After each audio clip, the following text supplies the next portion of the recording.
Isso aconteceu logo depois de eu ter tirado minha carteira de motorista. Eu tinha cerca de 16 anos na época. Naquela época, eu estava dirigindo um carro antigo que meus pais não usavam mais. Eu tinha muita sorte de ter um carro para dirigir logo depois de tirar minha carteira, porque eu não ia conseguir comprar um por minha própria conta. Durante aquele tempo, eu tinha um emprego em uma loja, que ficava a uns 15 minutos de distância da minha casa. Eu estava feliz por poder ir e voltar ao trabalho dirigindo, porque antes disso, eu precisava que meus pais me levassem para cima e para baixo. Provavelmente 2 semanas depois de tirar minha carteira, eu estava dirigindo para casa de noite. Eu terminei meu turno às 10 horas da noite, então provavelmente já passava um pouquinho disso. As estradas não estavam mais muito movimentadas. E eu peguei a estrada principal pela maior parte do caminho. Quando saí da rodovia para uma estrada secundária, um carro saiu logo atrás de mim também. Mas só depois da próxima curva foi que eu comecei a pensar em alguma coisa. Eu saí um pouco em cima da hora naquela estrada. Não de propósito, mas porque aquela curva meio que me pegou de surpresa. Eu era muito inexperiente na direção e cometia pequenos erros assim o tempo todo. Então, quando virei, o carro atrás de mim virou logo depois. E foi só então que eu percebi como aquilo era estranho. Eles só fariam isso se estivessem me seguindo de propósito. Dirigi pela estrada com o carro atrás de mim. Ele não estava bem na minha traseira, apenas a uma distância mais ou menos normal. Eu tinha mais 3 curvas para fazer antes de chegar à minha rua. Eu estava torcendo para ver o carro continuar seguindo depois de alguma curva, mas ele nunca fez isso. Quando estava me aproximando da minha rua, comecei a ficar extremamente preocupado. Queria ligar para os meus pais e contar o que estava acontecendo, mas infelizmente eu não tinha celular na época. Também não queria dirigir para casa, porque quem estivesse atrás de mim sabia onde eu estava morando naquela época. E eu não sabia quem era essa pessoa e quais eram suas intenções. Fiquei pensando no que fazer, mas quando cheguei à minha rua, virei nela mesmo assim. Foi algo que instantaneamente me arrependi, porque o carro virou atrás de mim. Nossa rua era bem tranquila. Tinha apenas umas 15 casas e era um beco sem saída. Quanto mais me aproximava da minha casa, mais percebia que não ia entrar na garagem. Quando eu cheguei ao final da rua, contornei o beco e voltei.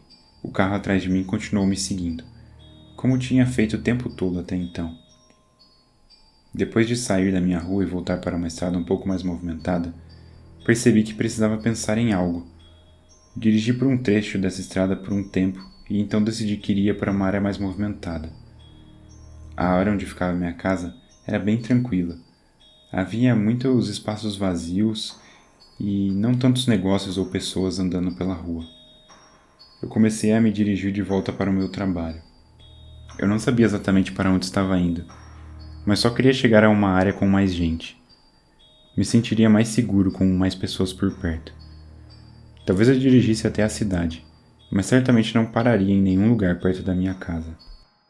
Segui as direções de retorno para o meu trabalho. Como eu disse, eu não tinha celular, então isso também significava que só podia ir para lugares cujas direções eu já soubesse, já que eu não tinha acesso a um mapa ou algo do tipo para me guiar.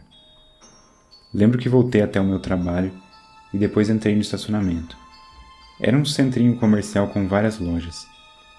O carro primeiro entrou atrás de mim, mas depois de repente se virou e foi embora cantando o pneu. Fiquei realmente surpreso, mas não perdi tempo e dirigi o mais longe possível dali. Fui para o outro lado do estacionamento e peguei uma rota que voltava para a rodovia, que precisava pegar para voltar para minha casa. Quando cheguei em casa, fui muito cuidadoso em olhar e ter certeza de que não estava sendo seguido. Cheguei em casa bem, e meus pais estavam se perguntando por que eu estava atrasado. Eu contei a eles o que tinha acontecido, e eles disseram que se isso acontecesse de novo, era para eu ir para uma delegacia, que na verdade é algo que eu gostaria de ter pensado na hora. Embora não soubesse onde estava de imediato, depois disso, nada tão estranho voltou a acontecer comigo.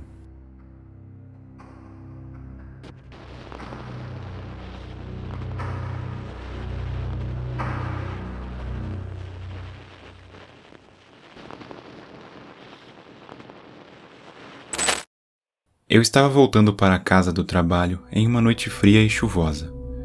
Na época, eu trabalhava em uma loja de conveniência de posto, enquanto tentava acertar a minha vida.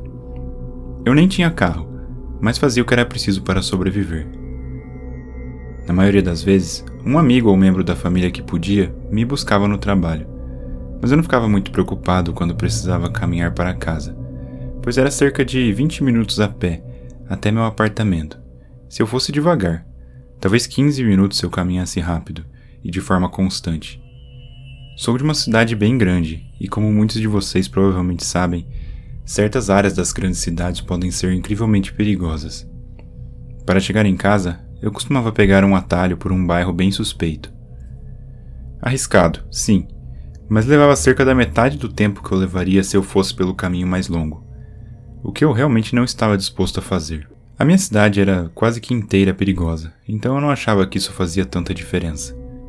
Já tinha visto algumas coisas suspeitas lá antes, mas nada que fosse direcionado a mim diretamente. Não tenho certeza se eu era ingênuo e achava que nada aconteceria comigo, ou se eu simplesmente não me importava mesmo na época. Mas foi aí que tudo mudou drasticamente. Um carro passou por mim, cheio de jovens com cara de poucos amigos. Eles passaram voando, a uns 40 km acima do limite de velocidade, e ignoraram completamente uma placa de pare. O carro exalava um cheiro forte de maconha, e o volume do som era tão alto que eu podia sentir o chão vibrando onde eu estava. Eles passaram por mim mais algumas vezes, e da última vez quase me atropelaram. Eu ouvi o carro se aproximando novamente, à minha esquerda, e tive um pressentimento ruim. Então, eu me joguei atrás de um arbusto, esperando não ser visto. Eu os ouvi passando devagar, como se estivessem procurando por mim. Eu pensei que um deles tivesse visto eu me escondendo ali, mas não tinha como ter certeza de onde eu estava. De repente eu ouvi um deles gritar: "Ali, olha ali, cara, atrás do arbusto." Eles dirigiram até onde eu estava escondido no quintal de uma pessoa estranha, bem perto da calçada, e o motorista então pisou no freio bruscamente. Todos no carro apontaram armas para mim, cada um deles. Um deles abriu a porta e os outros estavam pendurados para fora da janela. Eu fiquei ali, incapaz de me mover, pensando que minha vida estava prestes a acabar. Fiquei paralisado de medo. Ali estava eu, no meio de um bairro desconhecido, fora do meu ambiente, sem nenhuma proteção, e na mira dessa gangue. Sei que parece que eles estavam tentando apenas me assustar, mas eu estava chocado e com um medo terrível de que eles fossem me matar. Tudo aconteceu tão rápido e provavelmente durou no máximo 10 segundos, mas o tempo parecia ter parado para mim. Sentia como se estivesse durado 1 minuto inteiro, apenas esperando para morrer. Eles estavam gritando coisas para mim, mas não me lembro do que disseram. Com certeza estavam apenas tentando me intimidar ou alguma coisa assim, e com certeza funcionou. Eles simplesmente foram embora e nada mais aconteceu depois disso. Mas eu ainda tinha um bom 1,5 km para caminhar por esse bairro, então estava me sentindo muito vulnerável. A chuva, que estava fraquinha antes, começou a ficar mais forte, e eu estava bastante molhado a essa altura, mas esse era o menor dos meus problemas. Eu estava simplesmente aterrorizado, pensando que eles voltariam e que o resultado seria muito diferente dessa vez. Acho que foi a maneira doentia deles de se divertirem. É difícil acreditar que eu quase fui assassinado por diversão, sem motivo algum, sem ter feito nada para merecer isso. Isso é absolutamente assustador para mim. Eu estava cuidando da minha vida depois de um turno de trabalho de quase 10 horas, a caminho de casa para finalmente descansar. Pode ter certeza que eu pedi demissão no dia seguinte, e meu chefe entendeu os meus motivos. Eu nunca mais quis me colocar em uma posição que arriscasse algo assim novamente.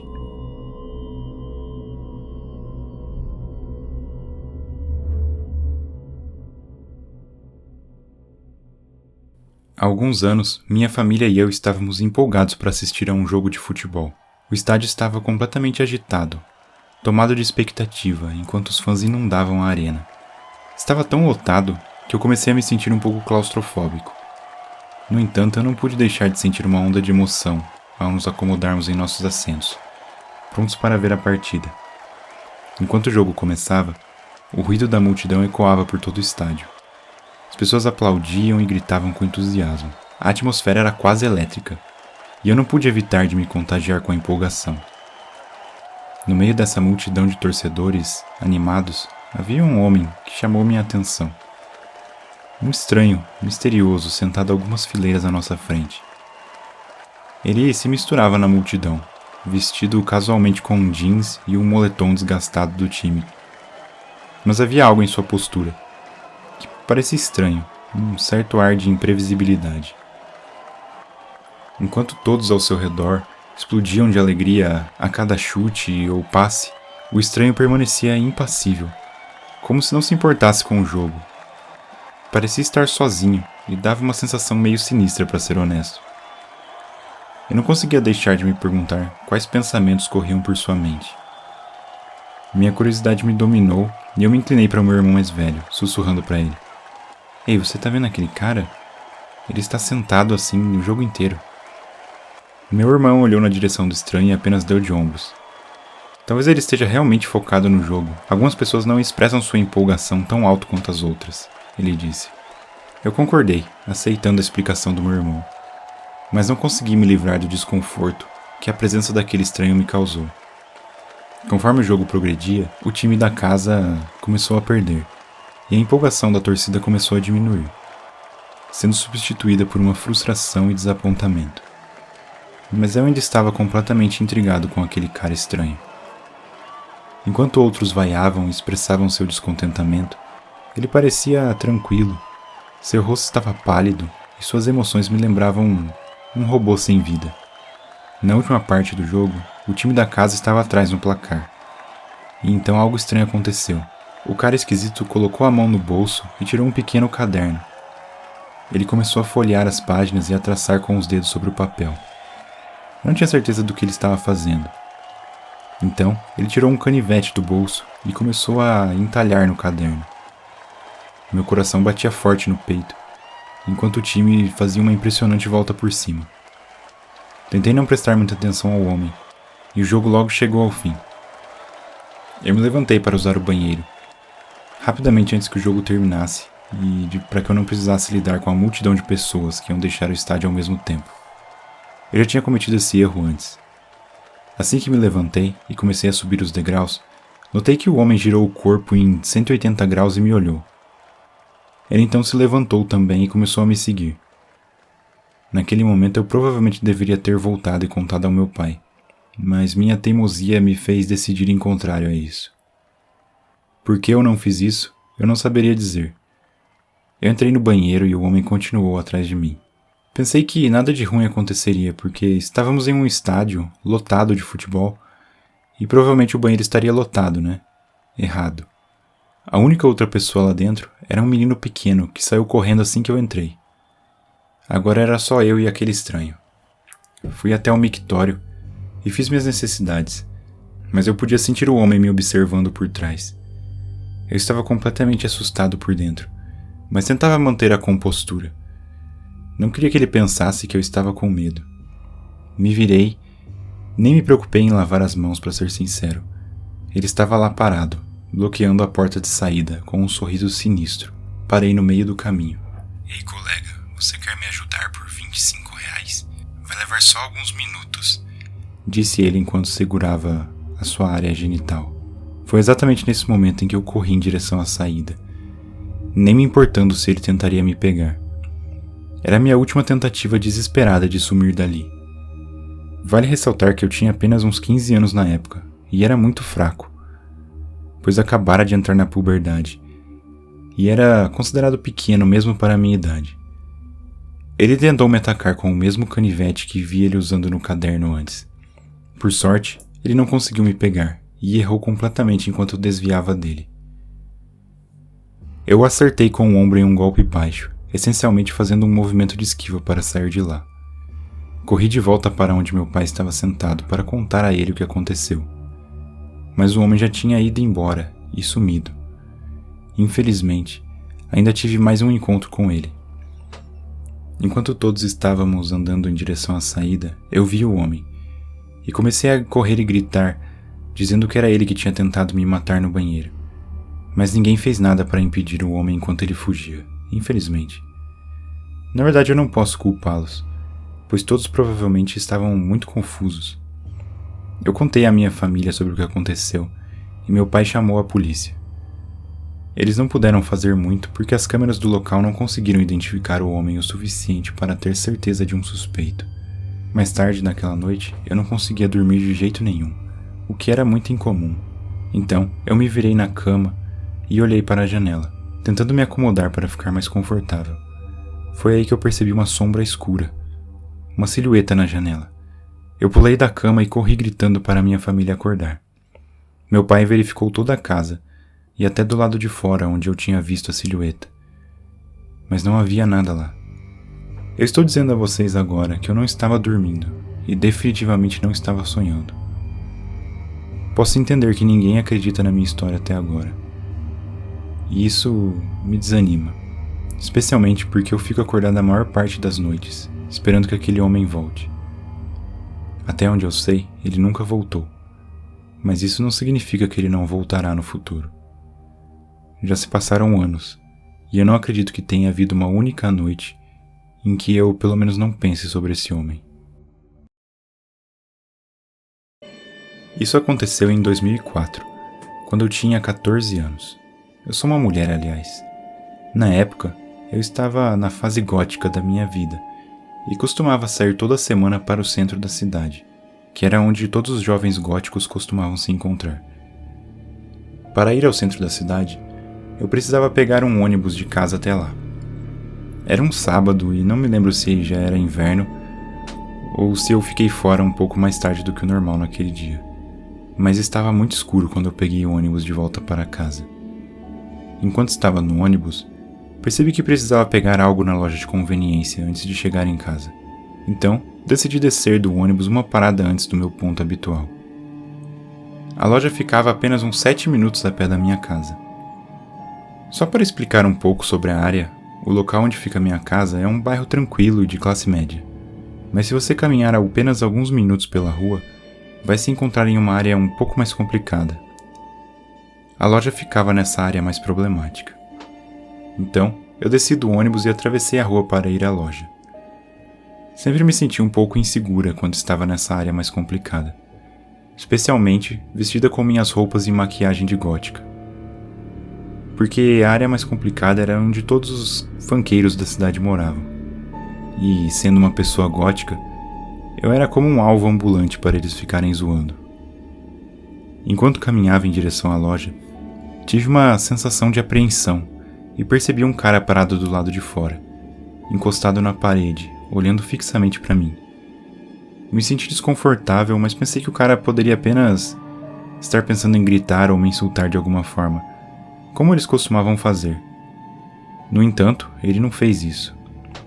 Entrei na loja e comprei o que precisava e saí dali. Comecei a caminhar pelas ruas em direção à minha casa, e foi quando percebi que alguém estava caminhando atrás de mim. Olhei e era aquele cara que estava do lado de fora da loja, me encarando. Decidi atravessar para o outro lado da rua, onde não havia casas, apenas uma escola, para tentar descobrir se o cara estava me seguindo ou se estava apenas indo na mesma direção que eu. O cara atravessou a rua também. Continuei caminhando um pouco mais, então decidi atravessar de volta para o lado da rua onde estava indo originalmente, e, para minha surpresa, o cara atravessou a rua novamente atrás de mim. A essa altura eu tinha certeza de que ele estava me seguindo, então acelerei um pouco o passo e atravessei a rua de novo, mesmo que eu já estivesse do lado certo da rua para chegar no meu apartamento. É claro que o cara me seguiu e atravessou a rua mais uma vez. Quando estávamos chegando ao meu apartamento, sinceramente não sei por que fiz isso, mas decidi me virar e confrontá-lo. Perguntei por que ele estava me seguindo, e é claro que ele negou que estava fazendo isso. Eu disse que o vi do lado de fora da loja, e mencionei como ele atravessou atrás de mim várias vezes. Ele continuava negando que estava me seguindo. Estava claramente embriagado. Talvez bêbado ou drogas, ou talvez os dois. Agora eu o via de perto e percebi que ele era muito mais velho do que eu. Provavelmente na casa dos 35 anos. Então ele me convida para ir a uma festa com os amigos dele. Perguntei onde era a festa. E era na área mais complicada, ainda mais longe do que a loja de onde eu estava vindo. Eu disse que não queria e informei minha idade para que ele soubesse que eu era menor, apenas uma criança para ele. Após dizer que eu tinha 14 anos, ele ainda continuou insistindo que eu fosse à festa com ele. Eu disse mais uma vez que não iria à festa e que só queria voltar para minha casa. Não fui grossa, pois estava com medo de deixá-lo irritado. Na verdade, estava sendo bastante educada e simpática, considerando que ele era só um assediador qualquer. Então eu disse algo como: eu só quero chegar na minha casa sem você ficar me seguindo, cara. E ele me disse para simplesmente seguir meu caminho. Comecei a andar. Dei alguns passos e percebi que ele havia começado a caminhar em minha direção, me seguindo novamente. Foi nesse momento que eu comecei a correr para salvar minha vida. E ele, claro, começou a correr atrás de mim. O problema é que minha casa estava praticamente em uma linha reta de onde estávamos. Então, se eu fosse para casa, ele saberia onde eu morava. Passei direto pela minha casa e depois virei a esquina. Então, me dirigi à casa de um vizinho, que era um amigo da família. A porta dessa casa não era visível da rua, então, para minha sorte, eu o perdi de vista. A sorte também estava do meu lado, pois meu vizinho atendeu a porta e me deixou entrar. E então ligou para minha mãe e para a polícia. Minha mãe veio à casa do vizinho assim que a chamamos. Nunca ficamos sabendo se pegaram o cara, nunca tivemos notícias nenhuma. Não sei o que teria acontecido se ele tivesse me alcançado, ou se eu fosse idiota o suficiente para ir à festa com ele, mas sinceramente prefiro nem pensar nisso. Como resultado, nunca mais desci no ônibus naquele ponto,